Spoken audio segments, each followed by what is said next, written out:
Това, че няма в България къстъм байкове, както ти сам се изрази, това ли те амбицира теб да се заемеш с такъв проект?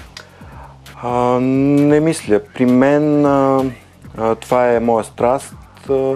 Това е нещо, което правя много дълги години. Бил съм механик много дълги години. Това са неща, които ме влекат. Такова ми е образованието, така че не, по-скоро беше желанието да започна отново или по-скоро да започна мое частно студио, да започна да развивам такива проекти и да покажем нещо интересно и българите да покажем нещо интересно, да може да отидем в Европа с наши проекти и да сме горди от това, което представяме, че дори да печелим и техните награди. Мислиш ли да се включиш в някой конкурс или състезание за къстъм байк? Такива в България няма. За чужбина е малко трудно, тъй като не съм на равнопоставени нога с чуждестранните студия. Те имат много по-висок ресурс в момента, много по-голям ресурс имат от мен в момента и много по-добър достъп до резервни части, материали, инструменти и така нататък. Това са неща, които при нас са доста трудни за намиране. Така че за момент съм се концентрирал върху изработката на уникални мотоциклети, които са за чужбина предимно. И сега да се тапицираме седалката. Добре. Това е нашата кожа, върху която сега ще изрежеме формата на седалката. Взимаме си тебешир, аз нямам обаче, ще използвам маркера. Разбрахме се, че всички парчета тук са подходящи, кожата е хубава, свинска кожа. И общо взето гледаме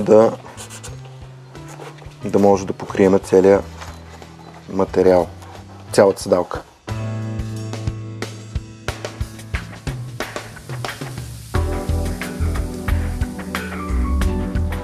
Вуала!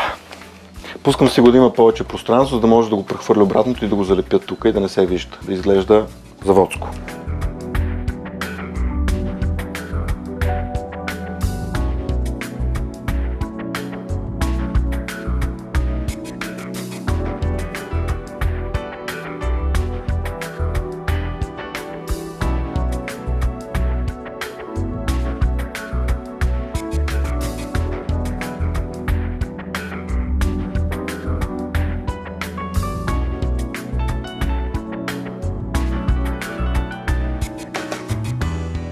Трябва хубаво да го разпилеем из целия материал, след което трябва да го изчакаме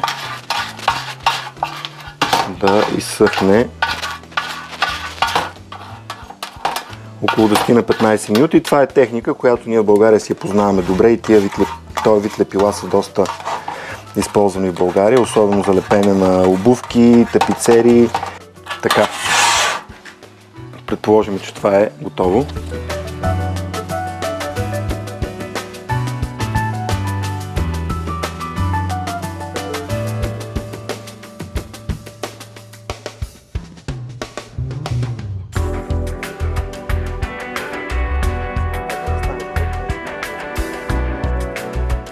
Готово.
Но това е нашата тапицирана седалка. Ето така. Ето така някакси. Ето това е нашата тапицирана седалка.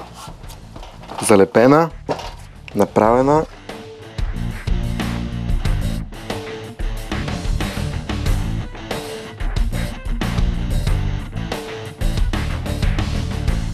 Това е нашата нова седалка. направен от листов материал и тапициран с естествена кожа. И сега в момента идва часът на истината, дали ще пасне. Без проблем. Няколко гайки, за да сме сигурни, че няма да изпадне. Което ми се е случвало на мен с различни компоненти изпадат и след това се оказва, че трябва да се направят наново.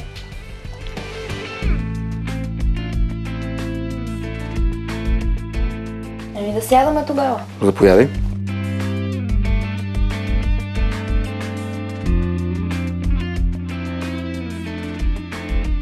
Ти кажа, че е удобно наистина тази седалка, въпреки че отдолу е много твърд материал.